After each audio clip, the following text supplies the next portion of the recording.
Welcome back to the Kobalos Premier League or Football League. I'm here now with Highland Coo United's manager, Fravid Freckham.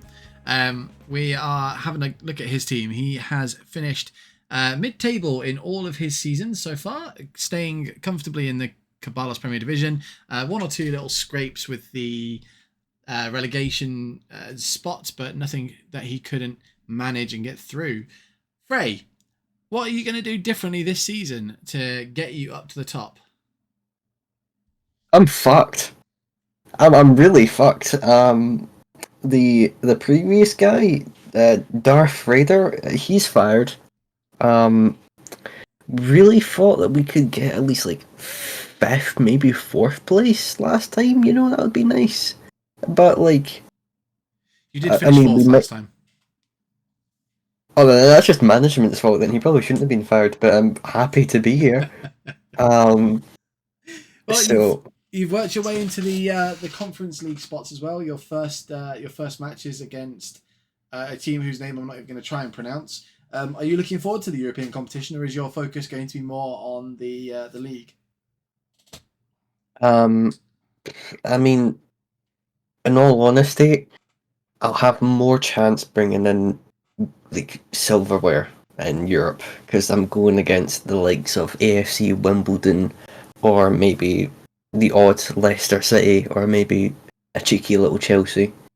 But all compared to a team consisting of Gallagher, McTominay, Robertson, Billy Gilmore, who are still from that fat prick at Boston FC or whatever the heck he's called, John McGinn, Lyndon Guy, who has a slur for his last name, and Shankland. I think they're all. Well, talk me through your team. What was your thinking with choosing Scotland? So the biggest issue with that is I'm Scottish. The name is Highland Coo, which Highland cows originate from Scotland, so it makes no sense if I decided, I'm going to go Lithuanian or Estonian. Like, I was on the fence between Scotland and Ireland. Especially Ireland of its potential with people who could have played for Ireland but instead chose England. However, I thought the safer bet was to be Scotland. That's very reasonable. And do you think that retaining your status as a Premier Division team is reasonable? Or, the other teams are mostly picking people like Spain, France, that sort of thing. So do you think that your position in the league is sustainable, or do you think it's under a bit of threat at the moment? Well, I'm no going to be a dickhead and say that. I'm up there. I'm staying in the fight. Things like that. No, I'm under threat. I mean, but there are teams that are going to be worse off than me in the Premier Division because no one that has picked a team like England or France has done it alone. I mean, maybe France, but like with England, there's more than one person that has picked a team like that because they have a big ego. Really, that's basically it. They have a big ego. Boston Unified, they went for Argentina, right? Boston Unified went for Argentina. Maybe. Yeah. I think they did. No, sorry. Boston Unified went for England. Sorry. Oh, okay. So I think it was 4-4-2 went for Argentina. All right. Okay, that's weird. So they'll get promoted next time because they have a world class team. Scotland is not a team that will win you silverware.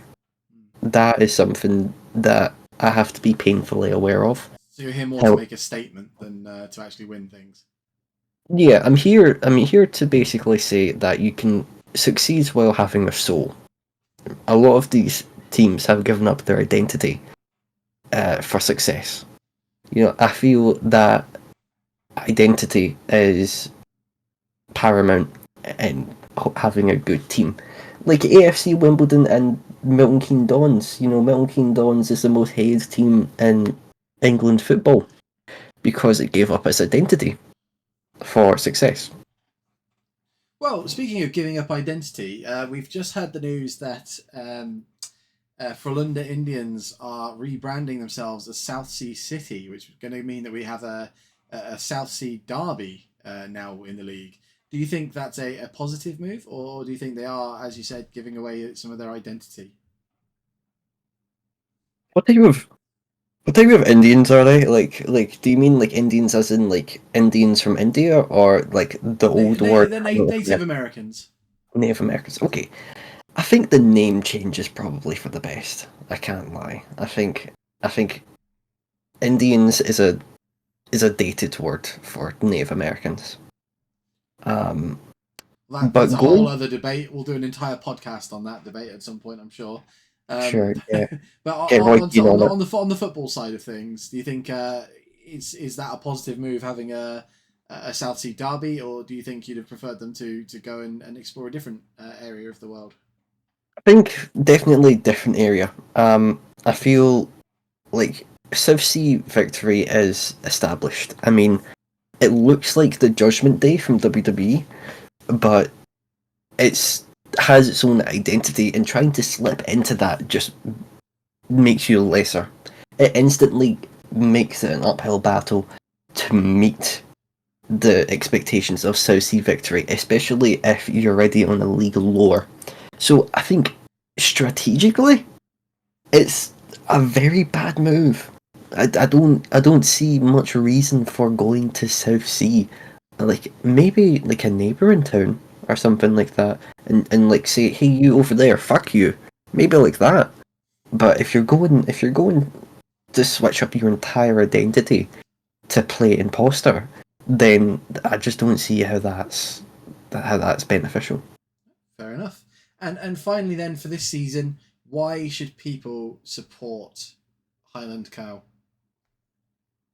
I think it's